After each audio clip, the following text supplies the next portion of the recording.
Nah, ini baru namanya kesurupan, makan ayam mentah, bukan makan nasi goreng dengan air putih.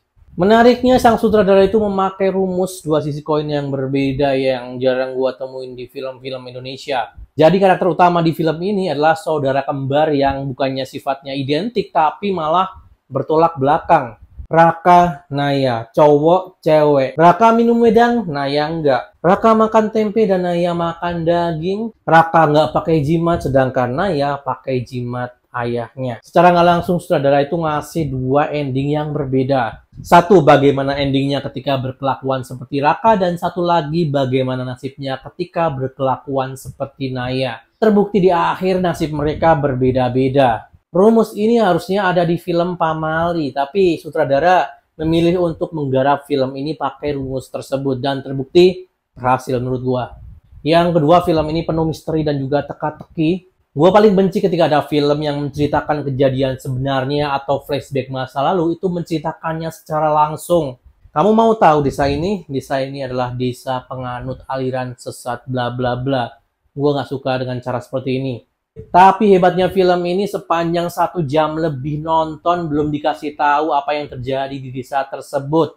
Kamu mau tahu jawabannya? Kamu harus datang di upacara penghormatan 2 hari lagi. Ada apa dengan desa ini?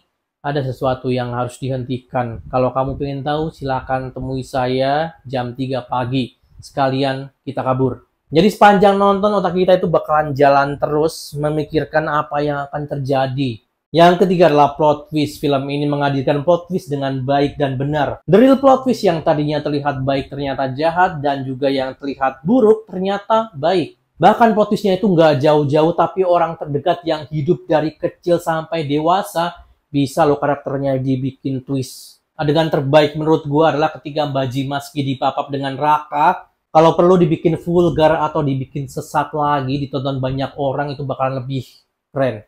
Ada lagi adegan ketika si Naya itu lagi makan daging, terus tiba-tiba ada tamu datang, dia membawakan daging, dan ternyata itu adalah daging yang sebelumnya dilihat oleh Naya.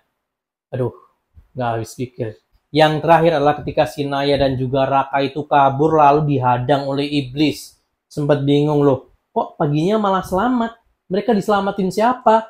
Dan ternyata itu plot twistnya. Hal yang gua nggak ngerti adalah bapaknya itu terlupakan. Padahal di awal masalah utamanya adalah bapaknya itu tiba-tiba menghilang tak kemana.